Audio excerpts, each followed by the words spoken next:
Hello and welcome to DairyPod. I'm John Penry from Dairy Australia. In this episode, we shall hear from the inspirational Samantha Bloom, three-time world para-surfing champion and author. Samantha is the 2024 Young Dairy Network conference presenter and joins Dairy Australia's project manager, Carly Potts, to share her personal story following an accident that led to her spinal injury. Samantha opens up with an inspiring degree of self-awareness, positivity and brutal honesty about her challenges and coming to terms with her injury. She talks about her path through depression and anger and how the kindness of others and the process of telling her story helped her find meaningful purpose again. And before we jump in, please be aware that this episode does contain themes that may be upsetting for some of our listeners. If this does raise personal issues for you, there is help, and you can contact Lifeline on 13 11 14 or Beyond Blue at beyondblue.org.au. Hi, I'm Carly Potts of Dairy Australia and your host today. In this episode, I'm excited to introduce you to Sam Bloom, the inspiration behind the best-selling book and #1 box office hit movie Penguin Bloom starring Naomi Watts, and our keynote speaker for the New South Wales Young Dairy Network Conference. If you're tuning in today and have not yet watched Penguin Bloom or read either of Sam's books, Penguin Bloom or Heartache and Birdsong, I strongly recommend you make them next on your list. Sam's story about her accident in Thailand in 2013, which left her paralysed, is confronting and deeply personal. It reminds us how fragile life can be and raises so many questions about how we ourselves might or might not cope with life-changing events. Sam, however, has since won 2 Oceania KL1 Para-Canoe Championships and is the 2 times Australian, Hawaiian and 3 times World Para-Surfing Champion. Today, Sam and I are talking about adapting to change, community leadership and anything else that comes up in conversation. Welcome, Sam. Thank you, Carly. Thank you for having me. Oh, very excited to have you. For those who haven't got to know you yet, can you share a little bit about your story and the odd little bird who saved your family? Yeah, sure. So my husband Cam and I have always loved traveling, and we have 3 boys, and we wanted to essentially instill our love of travel in them. So our initial plan, this was 11 years ago, was to actually take them to Egypt and Ethiopia. But unfortunately, at the time, it was too dangerous to take them to Egypt. So we thought, oh, no, we better not. And we settled on Thailand. So we took them to Thailand. You know, it was all good. It was a bit touristy for us. So we decided to go north. And we're halfway between Phuket and Bangkok, about 4 days into our holiday. And we're staying at quite a remote resort. And one of the kids spotted like a stairway up to an observation deck. So we thought, oh, yeah, we'll go up there and have our juice and just look at the view. So we went up, and then I leant against the railing and it had dry rot. But I didn't realise, so I fell 6 metres and, broke my back and sustained numerous other injuries. So can't say it was my favourite holiday, that's for sure. No, one that none of you will ever forget. No, definitely not. Yeah. Oh, yes. And so it does sound odd, the odd little bird who saved our family. So I was in hospital for about 7 months, and, you know, going from someone who's really active to being paralysed from the chest down it was hard. It was hard to wrap my head around it. And so when I came home from hospital, I was not in a good headspace at all. You know, I used to say to Cam that the real Sam had died and just this shell came back. So I was so sad. I was so sad and angry when I came home, because it was kind of like you come home and it's like, wow, this is my new reality. This is my life, and I hated it.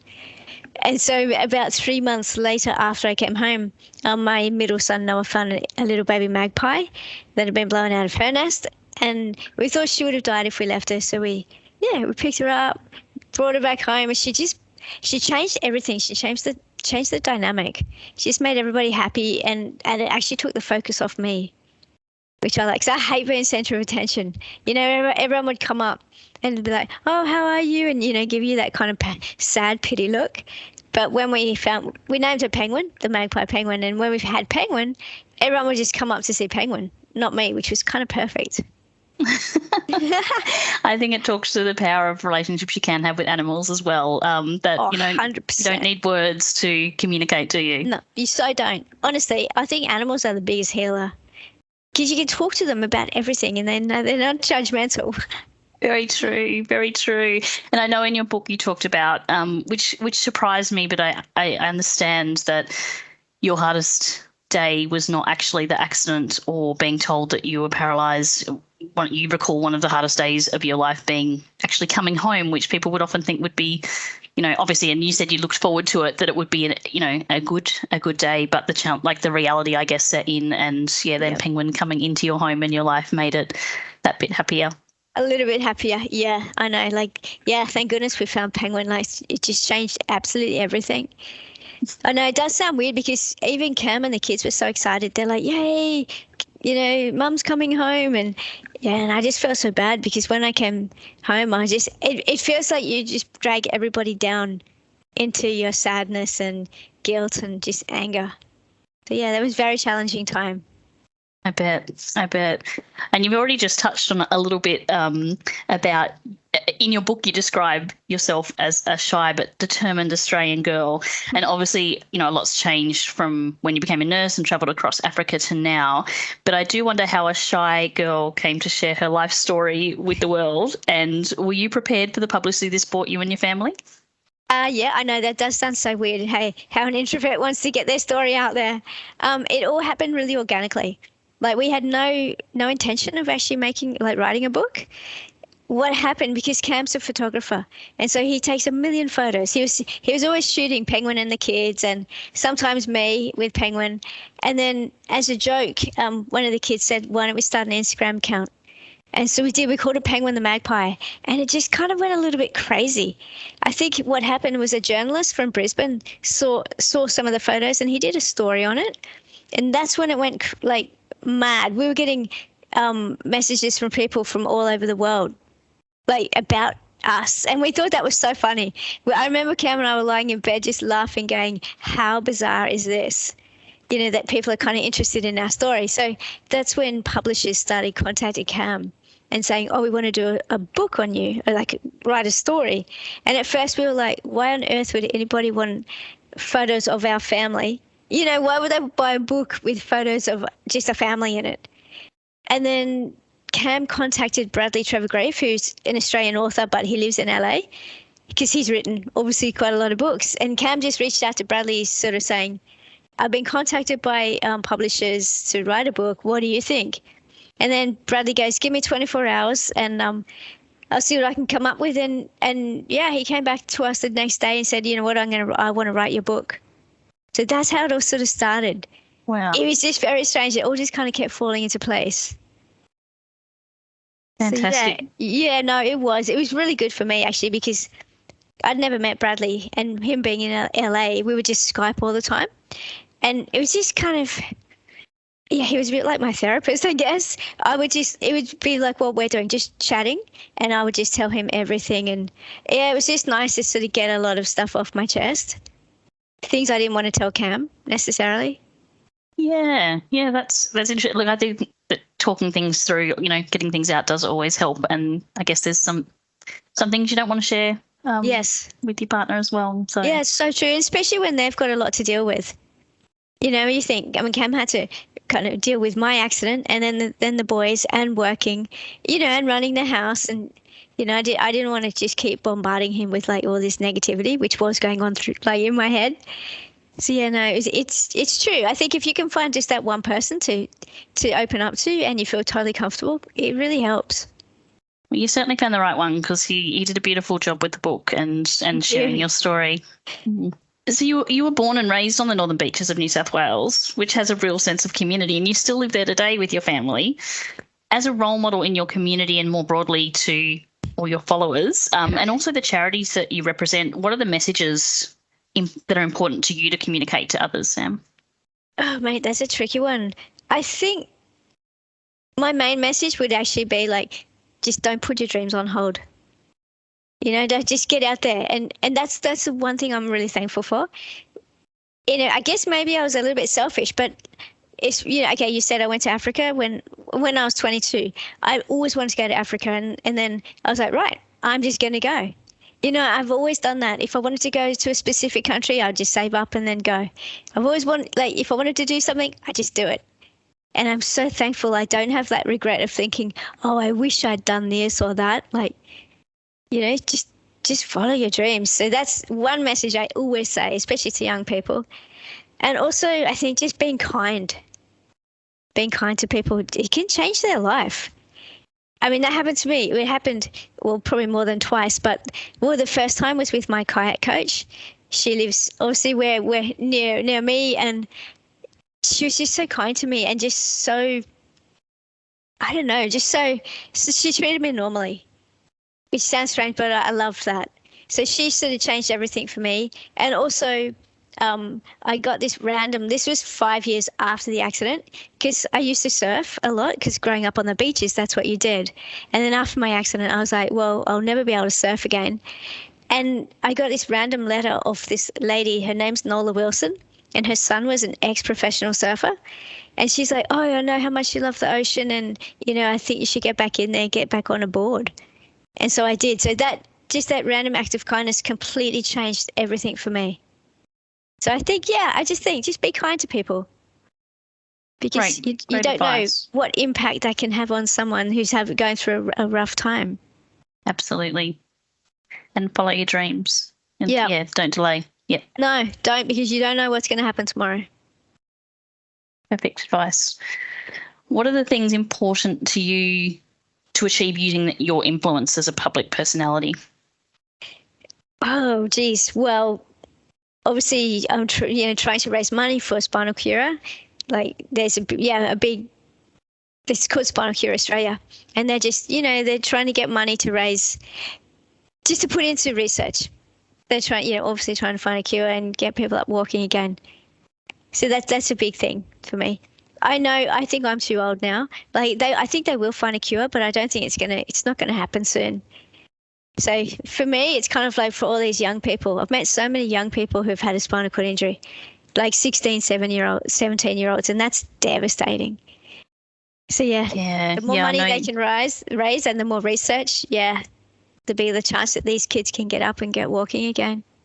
Absolutely. And I know some young people who had that experience. You share their story in your book, Heartache and Birdsong, and it's quite confronting listening to their stories about It's so sad. Absolutely. It's so sad because, I know how hard it is. And I was 41.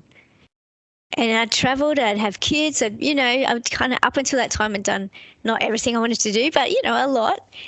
And, when I get a message off a 17-year-old, it's like, wow, it's just so devastating. Great that you, I think your positivity and focus around there being a cure in the future and working towards that for those younger ones in the future is really special. Yeah, but I mean it, because it just sucks. Absolutely. It really sucks being in a wheelchair, but can't change it. Not yet. Not yet, that's right. You mentioned that you're a mother and you've got 3 boys, and they're actually around the age of our Young Dairy Network, who you'll meet at our conference. What advice do you give your boys as they seek adventure in their career paths that maybe the Young Dairy Network can learn from as well? Yeah, well, again, follow your dreams, and I think also just do what you're passionate about. Like, if you're into music, or if you're into making things, or if you're into being a farmer, whatever, if that is what you're passionate about, then 100%. Just stick to it. Even if people, say, oh, no, you shouldn't do this or you shouldn't do that. Like, just, if that's what you love doing, then do it. It was funny because yesterday, Cam was telling me, because he's a photographer and he'd always wanted to be a photographer. And when he was about 16, his dad said, oh, why you want to be a photographer? You will never earn any money, or, you can't make a career out of it. And thankfully Cam ignored his dad and he followed it. Like, he followed his passion, and he's an amazing photographer. So I just think, just don't listen to people who put you down. Just follow your dreams and do what you love. That's what we've always told our kids, and they sort of have, which is unreal. Like Ruben, our eldest, he loves making things, and so he's got his own business called Made by Ruben. Oh. He makes furniture and like homewares and stuff. And Noah's always been passionate about music, so he's at the Conservatorium in Sydney doing music composition. And Ollie, our little one, He left school early and now he's a personal trainer. Wow. So I think it's just really nice to see people doing what they love. Absolutely. Because you want to love what you do. You don't want to hate your job and, it being a chore. You just want to have the lifestyle that you enjoy. Absolutely, and that's probably the biggest thing that dairy farmers say is, it's not work, it's a passion. They love it. So yeah, which I think is fantastic. I mean, what more could you ask for? Absolutely, absolutely. Well, I am so in awe of the strength that you've had to achieve so much since your accident, Sam. And I have to say that it scared me to consider whether I could be at all courageous facing life-changing loss and pain as you have.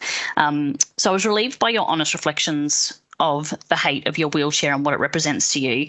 You wrote in your book that there's a part of me that's always angry. I don't deny it. How do you control the permission you give yourself to feel that way, but then balance it with finding some peace with the situation that you're in? I know, isn't that funny? I think, honestly, I will always be angry and sad deep down. But, I can't let that kind of rule my life. So I think for me, the thing that's got me going is just, like I said, just find things that you love doing and things that make you happy. I mean, sure, and it is kind of weird because I absolutely hate being in this wheelchair. Like I've said, I hate being paralyzed, but you can still kind of have fun. You know what I mean? Like, it's kind of like gravel and diamonds, Like, not everyone's life's perfect. I think everybody has a story. And I think you shouldn't let the bad kind of dominate you having fun. It's like, don't let the bad take over the good. Absolutely. I don't know, it sounds so weird. Like with the surfing, I mean, I used to surf and then I always thought, no, I can't surf again. But, now it's fantastic getting back out in the ocean. Sure, it's not the same, and I do get a bit grumpy sometimes, and I would do anything to be able to be on my own. But, you can still have fun and you can still go out with your friends and it can be like a bit like the old days. So, yeah, I don't know. I've met a lot of people also who aren't angry and they're totally cool with being in the wheelchair and their accident. I was like, wow, I find that incredible. I just don't think I'll ever fully accept it. I still wait. It's been 11 years, right? And I still wake up thinking, come on. Like, it's not me. I would do anything just to be me again. Yeah, it's a strange feeling. But I think the key for me as well is just being busy. I think if you are that. Yeah, like seriously. If I have nothing on, because then I just know I go back into that, the negativity and that dark space. So I think just keeping busy, it does help. It does help when if you're not feeling great about your situation. I think your strong self-awareness is something that I took away from reading your book. And when I wasn't crying, I was laughing at your reflections of others' lack of self-awareness and how you tactfully managed some of the most tactless of questions. Do you think you're still learning about yourself, and is there anything you've learned about yourself recently that you'd be willing to share with us? Yeah, sure. I think I'm constantly learning about myself. 100%. I think I used to be very compassionate person and very patient. And I think as the time goes on, I just become even more and more patient because I do spend a lot of time waiting around for people. I am still learning. I think every day it's just like you just learn more and more like about your body, which is really weird, and what you're kind of capable of. Like, okay, for example, last month we actually ended up taking the kids to Ethiopia. And I never thought I'd get back to Africa. And I remember thinking before we left, I was a bit nervous, to be honest, thinking, I thought, I'm going to end up getting really angry and sad, and it's not like how it used to be, which is kind of obvious. But I was kind of proud of myself because even though I'm stuck in a wheelchair, and even though I needed everyone to push me around and help me, I loved it. And I was pretty stoked. I didn't complain much. I could have, but I didn't complain much. And I just embraced it and enjoyed it. So, yeah, it was a lot better than I thought it would be. Yeah, I follow you on Instagram and followed your adventures in Ethiopia recently. And I think it really touched me that you have not been deterred from your adventurous spirit and travel, and you have really encouraged that of your boys as well. So it's great to see you still getting out there. And yes, sure, it'd be a very different experience, but it, like you say, it was always a passion, and it's great to see that still living on. Yes. Yeah, no, I know. So I think that's what I have learned about myself, is that you can still do things that you used to do. You just have to think of a new way to do it. But that's okay, because, you still have, can have the best time ever. You're an inspiration to so many people. I'd really love to know where you go for inspiration from others and where you go internally for inspiration. Okay, I'll answer the internally for inspiration. I think, and this will sound so weird, I remember it was a couple of years ago, and I'd won my second world title, and I was at the gym, and I was just thinking, I don't know, I was probably feeling a bit lazy, and the weights were quite heavy. And then in my head, I'm like, no, come on. You're meant to be this 2-time world champion, so kind of suck it up and just go harder, push harder. I think that's where I get my inspiration, my internal inspiration from. Thinking, and I don't want to sound like a total tosser, going, oh my gosh, that's so amazing. But just, I think in my mind, I'm like, yeah, think of what you have achieved, because it's pretty cool. Very cool. So that's kind of what inspires myself, just to keep trying to get better and maybe win another world title. Or that's my internal inspiration. And from inspiration from other people, geez, I mean, it's not necessarily other people in wheelchairs. It's probably like the reason we went to Ethiopia. It's like people like Dr. Catherine Hamlin. Like, she was an Australian lady. She went over with her husband, oh my gosh, over 50 years ago, and they were obstetricians, and they were fixing fistulas, which is a problem girls get when they're in labour and they can't get the baby gets stuck essentially and can make a hole in their bladder. And so Catherine went over and started this hospital and ended up living in Ethiopia. And she, to me, is like an inspiration, because she's so kind, and she's changed so many, hundreds of thousands of girls' lives just by fixing this, this hole in their bladder. So people like that I find very inspiring. I think people who are just kind and humble. I like people who are humble and don't talk about themselves like, I just did then. You know what I mean? They, to me, are the most inspirational people.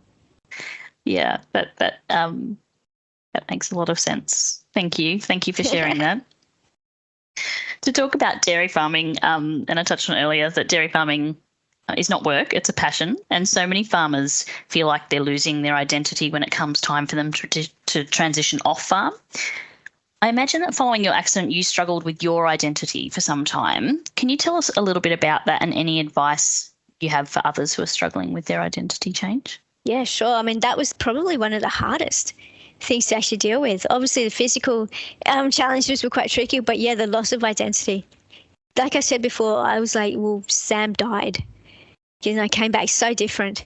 So I really struggled with that, and I was sort of embarrassed, like if people from my old life would come up and see me now in a wheelchair, and because before, I was the striker on the soccer field. I was always running, I was always surfing and mountain biking, and that was who I was, always being active. And then having lost that, yes, mate, losing your identity is really, really tricky. So I think slowly, I kind of regained a new identity, still being active. Obviously, when I got out of rehab, I started kayaking, and when I got onto the para canoe with the Australian team, I think that's when I sort of had a new identity. I wasn't the same person, but I was still active and still keeping busy, and so sport for me. I guess that was a link back to you, how you had seen yourself previously, isn't it? Yes. As being active, and then you found a way to still be active and sporting. Yeah. Yeah, 100%. So I think that's how I regained my identity. I mean, sure, it's not the same, but no, you're spot on. Yes, I was active, and then I still found a new way to be active. It's just not the same. But that by far losing your identity is the hardest thing. So I think, you just have to find different ways to kind of reshape your identity, I guess, like what I did with the sport. Yeah, absolutely. And it makes me think about some really great dairy farmers who have stopped farming themselves but really kept involved in the industry and in other roles where they can mentor the younger ones coming through, or shape the future of the industry on different boards and committees and things. So yeah, we're still able to retain their knowledge in the industry, and I guess it still gives them that connection, like you, from being sporty to to being able to sort of maintain some of that identity going forward. Yeah, so. absolutely, because that does change everything, because then it will give them a purpose. Because when you lose your identity and you feel like you don't have a purpose, that's so hard. Because that's exactly how I felt. But yeah, like what you just said as well, if you have a purpose, it can just change everything for the better. I think that's the key. Everyone needs a purpose and a goal. Because if you don't have that, you kind of go, well, what's the point of getting up? And that's hard. It's hard feeling like that. Definitely. New South Wales farmers have endured prolonged drought conditions and followed a little too closely by some storm and flood events, only to be back in dry conditions. They're really rejecting the word resilient, and I can't blame them.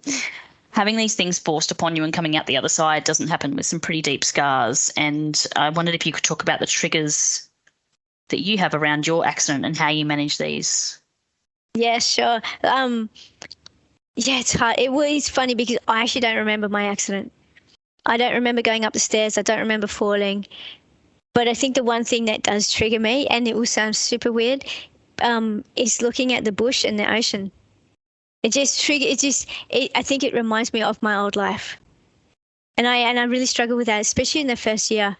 I'd look at because we can see the beach from our house, and I can see my favorite surf spot. And so I would just sit here and I'd look at that, and it would just make me so angry. So I guess it did trigger just that anger and sadness and grief, actually. So I don't do it as much now. I remember saying to Cam, I was like, I just want to get off the beaches. I hate living here. I just want to go in the desert where there's no people and no ocean. So it just didn't get rubbed in my face all the time. So I think, that is hard, because it can also be bittersweet, because sometimes even now I'll get in my car and I'll drive up to the bush, kind of where I used to mountain bike. And I love it, but it's sort of bittersweet, because it's like, here I am just sitting in my car when I should have been out in the bush on my mountain bike. So things like that, do trigger, I guess, just that whole grief kind of comes up. But, I guess the way I've dealt with it is thinking, well, I can still go to the beach. I just have to obviously go with Cam or someone, to carry me down to the beach. So, I think you just have to realize that, it's not the same, but you can still enjoy being in the bush again and being at the beach again. That probably makes no sense, does it? It does make sense. And it does make sense that the triggers can be, those little things. I think it's really hard thinking that you have this view out your window that you see all the time that triggers you. And I guess that's that, most farmers live on the dairy farm as well. So they've got constant reminders too. So I think that would make a lot of sense to them. Yeah, because they would have been doing this or that. And then maybe now they can't. So, it is. It's really hard. It's hard to wrap your head around it. But then I guess, obviously, they must love the land like I love the bush and the ocean. So you can still kind of get out there and enjoy it. Maybe it's just not the same.